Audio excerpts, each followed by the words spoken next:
Hey guys, I'm Erin and welcome back to my channel. So today I'm doing my end of August wrap up. So this is just going to be covering the books I read in the second half of the month. If you want to hear more about any of the things I read in the first half of the month, I will link my mid-month wrap up below.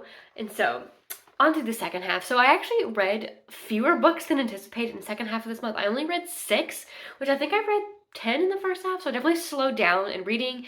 Part of it was I also had 2 books I thought I was going to finish before August ended, and they end up just trailing over to September just a little bit. But yeah, definitely a slower half of the month, but a high quality second half of the month. My average rating between those 6 books was 4.25, so we ended the month with some bangers, definitely. So very pleased with that. So my first read was 3 stars, and that was Spear by Nicola Griffith. This is a novella that is a retelling of a King Arthur myth focusing on a specific character, and I liked the concept. I think King Arthur myth retellings is just like a concept that intrigues me and draws me in. And this setting was this kind of historical setting. It almost felt more like a historical setting than a fantasy setting. And I really liked that. And it was a clearly very thoroughly researched and well done historical setting. And so I definitely enjoyed that and thought she definitely did a really good job with that. However, the writing style was this kind of poetic, mythic style, which fits for King Arthur stories, but it's just a writing style that absolutely does not click with me at all. It makes me feel very detached from both the characters and the plot in a way that I just like can't get into it. And so it's just okay. I think like the story, like what happened, like if I outline the story outside of the writing, it was a good story with what she did with the characters. I just think a whole novella of that writing style just doesn't work for me. If you like it though, I think you would definitely like this novella. It was well done for what it was. And I think I read somewhere that originally this was supposed to be shorter and it was supposed to be just a short story as part of the Sword Stone Table King Arthur retelling anthology. And I think I would have enjoyed it better as a short story because I just think less time with the writing style I would have enjoyed better than getting through a whole novella of it. But yeah, unfortunately writing style is just not my thing. And so yeah, it was just okay. Next, I read A Girl Like Her by Talia Hibbert. This is an adult contemporary romance about Ruth, who is kind of the black sheep of her small town due to some kind of past, largely due to some drama from her past with an ex, and then Evan, who is this new guy in town who ends up crossing paths with Ruth and is her neighbor, and they end up falling in love. And so this was a fun read. Talia Hibbert tends to write kind of prickly heroines, and Ruth is no exception, but I did like her better than some of Talia Hibbert's other prickly heroines, so she worked better for me. I liked the way Ruth and Evan ended up bonding kind of over their sharing food and comics. I thought that was fun. And overall, yeah, it was a fun read. It definitely wasn't a favorite. I think it got a little too insta-lovey to just totally love for me, and then our male character was like just a little too perfect. But fun in the moment, and I would definitely recommend if you like Talia Hibbert's Brown Sisters series, I definitely recommend picking this up if you're interested in reading some more of her backlist because it was fun. Next, for my 4-star reads, I read Hunt the Stars by Mihalik. This is the first book in a adult sci-fi romance series, and so sci-fi romance is not a romance subgenre I really pick up all that often, mostly because I'm not really interested in alien romance, and I feel like that's just mostly what I see is alien romance. And so this one was, I guess, technically an alien romance, but the alien was very humanoid, enough for the fact that it didn't feel like an alien romance. It felt like I was just reading human romance, but one of the humans had like a little bit of like maybe some magic powers thrown in kind of deal. So that it worked for me in that way. But so this is a enemies to lovers setup in which we have the captain of a bounty ship, and she ends up taking a job from this general from the opposing army from the war they just ended up fighting in. They were on opposing sides of the war, but she ends up taking this job from him because she desperately needs the money that the job will bring, and he ends up coming with her. He and his crew end up coming with her on her ship, and they end up stuck on the ship together doing this job.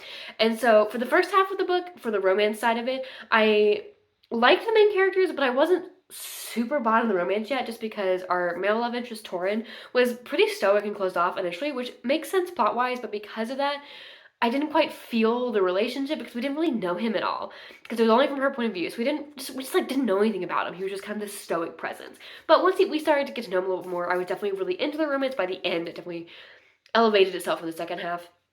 In addition to the romance, I really enjoyed the secondary characters. They were fun, and you could definitely see where Mihalik was planting the seeds for the ensuing books in the series as far as like the next couples, and so I'm definitely excited to pick up the next books to see those couples because I enjoyed the like little taste we got in this one. And then outside the romance, I enjoyed the bounty hunting plot as well. It definitely hooked me, and I'm definitely intrigued to see where kind of the overarching plot of the series is going to go in the later books. Next, my 4.5-star read was Delilah Green Doesn't Care by Ashley Herring Blake. This is an adult contemporary romance about Delilah, who lives in New York, and she's from this small town, and I think it was Oregon, it was Pacific Northwest somewhere. And she kind of swore she would never go back. Her only family left is a stepmother and stepsister, and who she doesn't really get along with, and she kind of ended up fleeing home at 18 kind of deal. But she ends up going back because she's being hired by them to photograph her stepsister's wedding, and she kind of needs the payday that it's bringing. And then when she's there, she meets Astrid, who is her stepsister's friend, and this is their story of how they fall in love. And I thought this book was delightful. This book, the relationship, I really loved Delilah and Astrid together. I think the pacing of the relationship was good. Just their chemistry together and their scenes together, I just loved their whole relationship. I thought they were so good, so cute together. And I kind of liked this. It wasn't like a total enemies to lovers, but like it was kind of this like interesting setup where they knew each other in high school, but like they didn't like each other, so seeing each other now as adults and they're like, oh dang, she's cute kind of deal. It was fun to see, and how that kind of developed kind of through their kind of sort of passed together into where they are now. I also like Astrid as a character. She had a daughter, and children in romance novels are kind of a mixed bag, but I enjoyed seeing Astrid kind of how she interacted with her daughter in this one, and how the daughter and Delilah acted together, I thought was really sweet, and I really enjoyed that. In addition to the romance, there's some kind of side plots as far as like with Delilah and her relationships with both her stepmother and stepsister, and how some of the relationships, mostly with her stepsister, is they kind of realize kind of how their relationship from high school was like kind of misunderstood on both ends, and kind of the growth there I thought was really well done as kind of some character development behind the romance. The one thing that kept this from being a 5-star though was it uses one of my absolute least favorite romance tropes ever, which is character one makes bet with side character about sleeping with, dating, kissing, whatever, love interest, and they make a bet about it. And then at some point, the bet either doesn't happen, becomes inconsequential, character one ends up actually falling for them, however it's set up. And then later, after they're together and happy, the love interest finds out about the bet and gets big mad about it. I hate this trope so much. And it introduced it, and I was just sitting there like, no. So definitely didn't ruin it, but I can't give a 5-star to a book that uses that trope. I just can't. I hate it too much. And then I have 2 5-stars. So the first one is Furysong by Rosaria Munda. This is the final book in the Aurelian Cycle trilogy, and oh my goodness, what a finale to the series. So this is a young adult fantasy series that's kind of post-revolutionary. It's post-revolution and what happens now kind of deal, and like, is the new government we've set up better than the old one? Maybe it is in some ways, maybe it's worse in other ways. Is it, kind of looking at it, there's some like revolutions happening. That's kind of the whole thing with this book, plus dragon riders. So I adore the series. This was an incredible ending to that trilogy.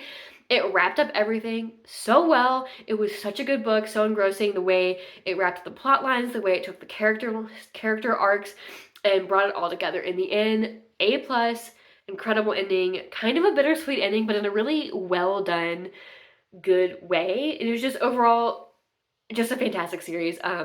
Right now, this definitely sits number one, an easy number one on my favorite young adult fantasy series list of all time. It's just so good. Everyone should read this series. It's criminally underread, and it's so good. It's so good.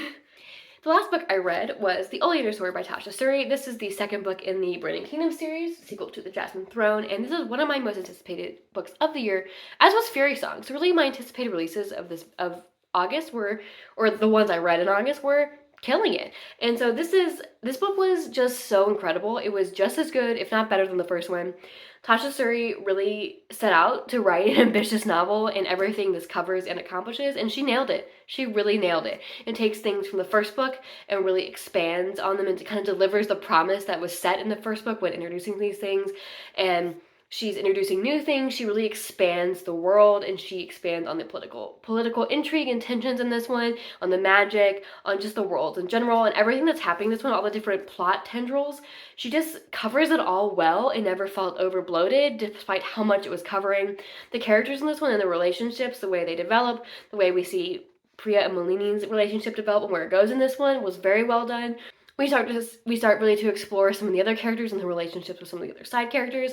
If I remember correctly, the first one had kind of 3 main point of views and some like sprinkling of others, and this one definitely expanded the main point of views to have a few more, which I really liked in the way it offered more to building the story, as well as the sprinkling of point of views. We really kind of saw everything from all the angles, and yeah, I am so intrigued where so much of this stuff is gonna be going in the 3rd one, and I definitely think she's gonna nail the 3rd one in that ending. Hopefully next year. I'm not sure when it's coming out, but I'm hoping it's next year.